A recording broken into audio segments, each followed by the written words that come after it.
보석을 불허하는 사유가 이제 중대한 범죄인 경우 사용 무기 또는 10년 이상의 징역형에 해당하는 경우 또는 뭐 증거인멸의 우려, 도주 우려가 있어야 되는데 지금까지 수사 때부터 기소돼 갖고 현재에 이르는 그 일련의 상황들을 보면 뭐 수사 뭐 그다음에 기소 이게 전부 불법이다라고 주장하면서 계속 지지자들을 향한 다른 메시지를 전달하고 있기 때문에 그런 일련의 행태가 법치주의를 전 부인한다고 보고 있습니다. 이런 상황에서 아무리 뭐 현재 대통령이라고 하더라도 법원에서 증거인멸의 우려가 없다 이렇게 판단하기는 좀 불가능하다고 보고 있습니다. 네. 완전 저는 동의 못합니다. 예. 지금 사실은 증거인멸의 우려가 있다는 15자로 인해서 구속했지 않습니까? 근데 사실은 지금 이미 기소가 됐잖아요. 기소가 됐고 그리고 나머지 공범, 종범들 다 기소돼서 재판 중입니다. 대통령이 나온다 하더라도 관저에 완전히 고립된 상태예요. 제가 볼 땐 증거인멸의 우려가 있다. 그래서 구속한다. 저는 이거는 납득하기 어려워요. 뭐 예를 들면은 뭐 정성 의원님 말씀하셨듯이 이거는 너무나 큰 중대한 혐의이기 때문에 이거는 구속해야 된다. 라고 하는 판단이면 모르겠는데 근데 구속시킬 때 보니까 딱 15줄이더라고요.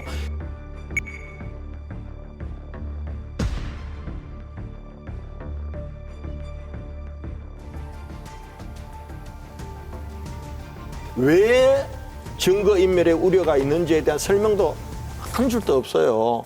그렇게 보면은 저는 불구속 재판으로 가는 것이 옳다고 보고요. 그리고 모릅니다. 판사님들에 따라서 어떻게 보실지. 이번에 구속 기간 연장 서울중앙지법에서는 2차례나 기각시켰잖아요. 그와 마찬가지로 보석 청구했을 때 보석으로 나올 가능성 배제할 수 없다고 봅니다. 그리고 제 바람은 희망컨대는 불구속 재판으로 할 수 있도록 했으면 좋겠다는 생각입니다. 제가 볼 때는 사실은 보석이 받아들여질 가능성은 크지 않다고 보거든요. 왜냐하면 이분 아직 피의자 조사도 못 받았어요. 본인이 조사 못 받겠다고 해서. 그러는 가운데 말을 맞추는 게 보이거든요. 헌법재판에 나와가지고 김용현 장관하고 현장에서 막 말을 맞추잖아요. 특전사 요원들이 그 본관 건물 안으로 한 20여 명이 들어가는 사진을 어제 봤거든요. 네. 우리 장관님 보시기에 그 본관 건물 밖에 마당에 주로 있었습니까? 280명은 본관 안쪽에 하여튼 복도든 어디 그 이쪽 곳곳에 가 있었습니다. 사상자가 생길 수 있다는 판단에 의원이 아니라 요원을 빼내라고 한 것을 김병주 국회의원이 의원들 빼내라는 것을 통과시킨 것이죠. 네, 그렇습니다. 의원들이 아니고 요원들일 것 같으면 군인들이라는 얘기잖아요. 그렇습니다. 그러면 철수하라고 그냥 말로 지시하면 되지 뭘 끌어냅니까? 전공이 네. 이걸 제가 왜 집어넣냐 웃으면서 이렇게 얘기를 하니 어떤 계고한다는 측면에서 그냥 뒀습니다 해서 저도 그렇습니다. 웃으면서 그냥 놔뒀는데 예. 그 상황은 기억하고 예, 계십니까? 기억합니다. 지금 말씀하시니까 기억납니다. 그다음 또 하나 문제는 뭐냐면 이번에 사법부를 침탈을 했거든요. 폭동이 일어났습니다. 거기 들어가가지고.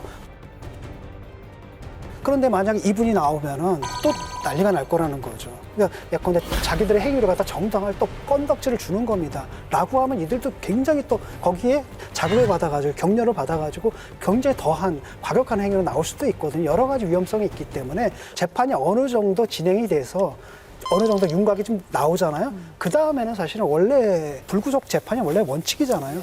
그때 가서야 얘기해 볼 거라고 보고 지금 프로젝트는 좀 시기상조라는 느낌이에요.